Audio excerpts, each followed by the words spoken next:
Make no mistake, chums, one of these two people will soon not necessarily be in the job that they'd hoped to be in. As ever, let me explain. Morning, lovely to see you. Thank you so much as ever for joining me today on yet another early evening shoot or night shoot, whatever you want to call it. It's actually getting better, isn't it now, because it's getting lighter on a night for longer. Always cheers you up, that, doesn't it? You know what I'm saying, chums?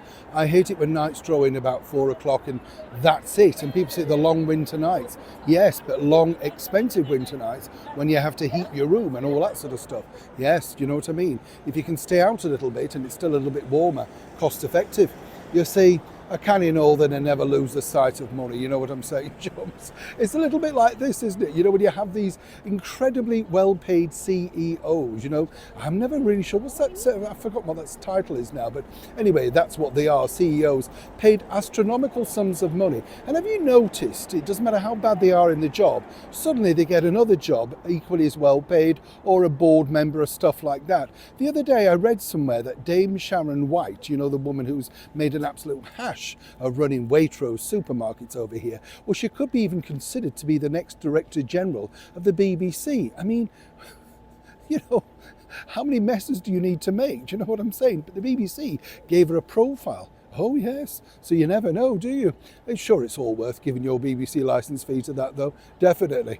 It's a little bit like this man, Ted Sarandos. He's the boss, of course, of Netflix, the streaming giant that's doing so well right now. Well, all apart from this particular woman. That's right, Meghan Markle. 526,000 plus watched the opening of her cooking show. In my opinion, this is where people like these so-called bosses get it wrong. There he is basically telling the world that Meghan Markle is indeed a huge influencer and could literally, you know, shift anything. He pointed out that literally everything that she'd appeared in had created a mass hysteria. And that's true in a sense, you know, you can get front page headlines, everything's dissected from maybe the berries that she's wearing, the bracelet, all this sort of stuff. But this is, in my opinion, where literally the boss of Netflix has completely lost the plot. You see, basically he was saying that when they first released that big documentary, you know, the only thing that's been very successful for the deal with Netflix, with Harry and Meghan, well, he said, you know, it shifted great guns, units, all that sort of stuff, and everything, including, you know, the things that were shown and mentioned, like the Hermes blanket, the dress that she wore, everything sold out. Yes. Right, absolutely. But here's the big test, here's the big barometer.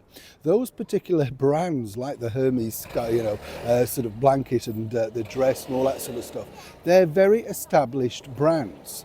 They are known to be reputable around the world, had many, many years of experience of business. So when you think about it, of course, people are intrigued. They think, oh, I quite like the look of that. The biggest test, which is going to be very problematic now for this boss, and this really basically means it's one or the other that will get the bullet. You know, rest assured, this is how this works. One will be going and one will remain. If she can't shift the products that she's now claiming are unique and individual in hers, like the jams or whatever, the spatulas and stuff like that, well then that's the problem. You see, because they have a vested interest in this, literally as part of their deal, their soft deal, as he put it, you know. It wasn't as hard-hitting as Meghan placed it in her Instagram post. So while he may come out swinging and basically say, no, it's terrific and we're all happy and everything's going great guns, clearly it's not going as well as one might have thought behind the scenes.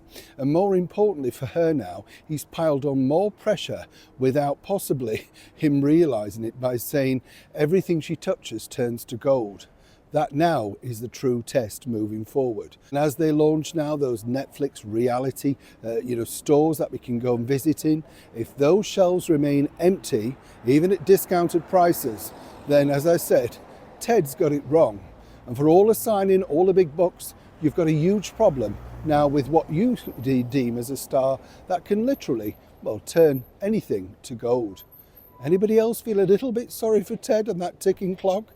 Neil Sean in the very heart of London.